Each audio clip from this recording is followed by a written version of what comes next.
예, 일단 추미애 민주당 의원이 트럼프 대통령의 이란 공격에 대해서 자, 미국이 루비콘강을 건넜다. 이거 불법이다. 이래놓고도 엄지척 바라나? 라고 비판을 했습니다. 자, GBU 57이라는 벙커버스터가 떨어진 이란, 지금 난리가 났죠. 북한도 긴장하지 않을 수 없을 겁니다. 자, 트럼프 대통령 얼마 전까지만 해도 이렇게 얘기했었습니다. 들어보시죠.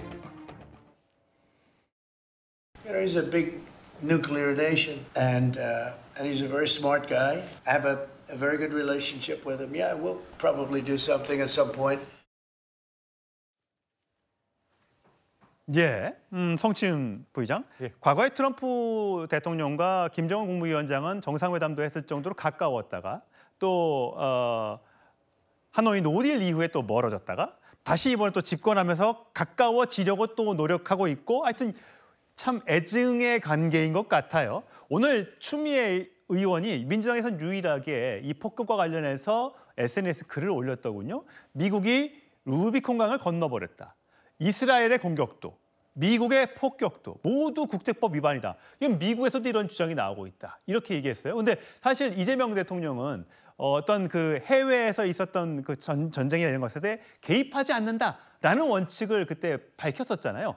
그것과 이것은 어떤 관계가 있어요? 저는 추미애 의원은 원론적인 이야기를 하신 거라고 보고요. 사실 미국 국내에서도 미국 공화당 내에서도 강경파 이외에는 이렇게 미국이 직접적인 개입은 계속적으로 지속적으로 반대를 해왔습니다. 미국 국내에서도 미국 국민들이 지금 사실 트럼프가 당선될 때도 미국 국내 경제를 챙기겠다는 목적, 그 공약으로 당선이 됐는데 이렇게 외국에 있는 전쟁에 대해서 개입을 하면서 이런 문제를 신경 쓰다 보면 결국 미국의 국력과 이 경제가 소모되기 때문에 그런 것에 대한 국내 반발도 매우 심하거든요.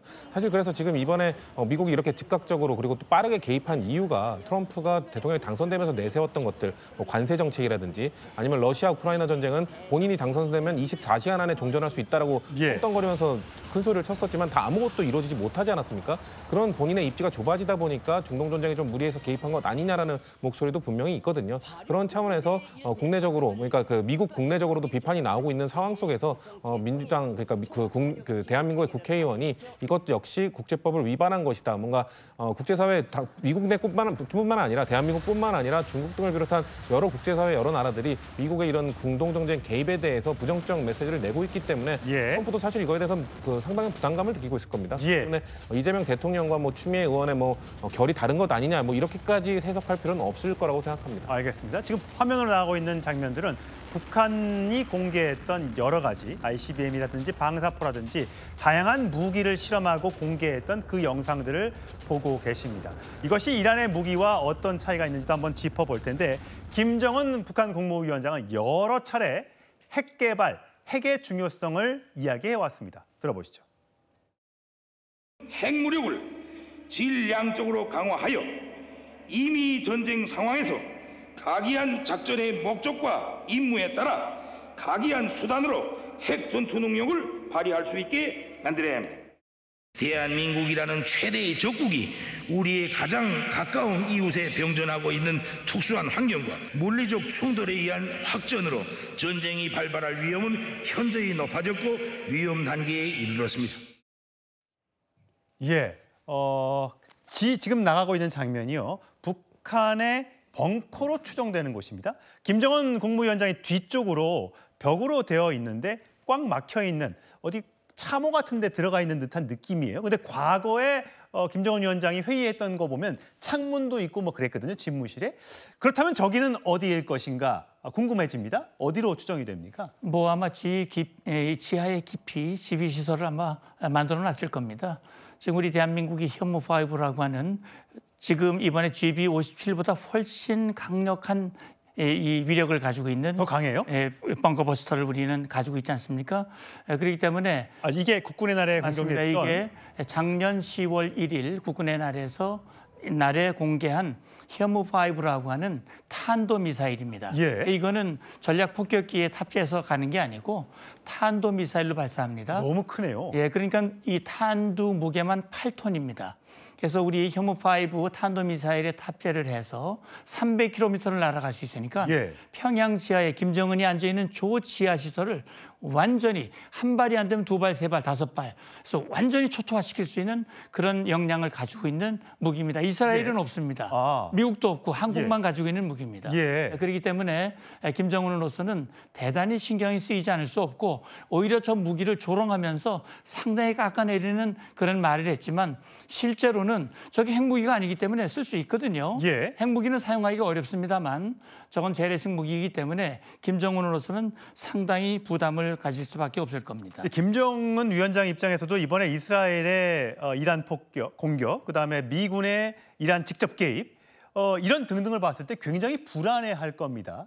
다만 우리는 이제 그런 일이 당연히 발생해서는 절대 안 되는 것이지만 혹시 진짜 스텔스기가 쓱 왔다가 돌아보고만 갈 수도 있고요. 진짜 무슨 북한도 지금 핵 개발을 완성했다고 막 이렇게 떠드는데 거기다가 하지 말라고 했는데 했어? 라고 해서 진짜 B2 폭격기가 와서 벙커버스트를 떨어뜨리고 할지 굉장히 부담이 될 텐데 사실 근데 이란과 북한은 좀 다르지 않습니까? 우리는 지금 북한과 너무 가깝잖아요. 그렇죠.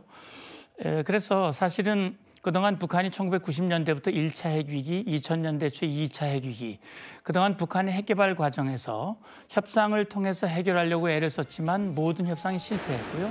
그렇기 때문에 94년도에 미국이 핀포인트 폭격을 검토한 적이 있었습니다.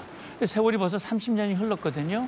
지금 그동안 북한이 핵실험을 6번을 했고 지금 국제사회에서는 전문가들 사이에서는 북한이 플루토늄 방식의 플루토늄탄, 그다음에 우라늄 농축 방식의 우라늄탄 합쳐서 대략 최소 50기에서 많으면 90기 정도를 핵탄두를 가지고 있을 것입니다.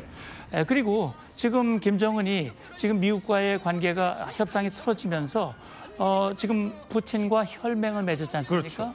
그렇기 때문에 지금 이란이 처한 입장과 북한이 처한 입장은 전혀 다릅니다. 예. 그래서 트럼프 대통령이 이 김정은과 대화를 통해서 외교적 방법으로 적어도 긴장을 낮추고 북한 핵 문제를 해결하기 위한 그런 시도를 하고 있는 그렇군요. 이유도 바로 거기 있다고 그렇군요. 봅니다. 이란은 고립무원 상태고 북한 뒤에는 러시아 또는 중국이 있을 수 있기 때문에 북한과의 어떤 그 군사적 충돌은 이게 3차 세계대전으로 갈 수 있기 때문에 미군도 그리고 우리도 섣불리 어떤 그런 무력 충돌로 가지는 않을 것이다. 이런 게 대부분의 전문가들의 생각인 것 같습니다.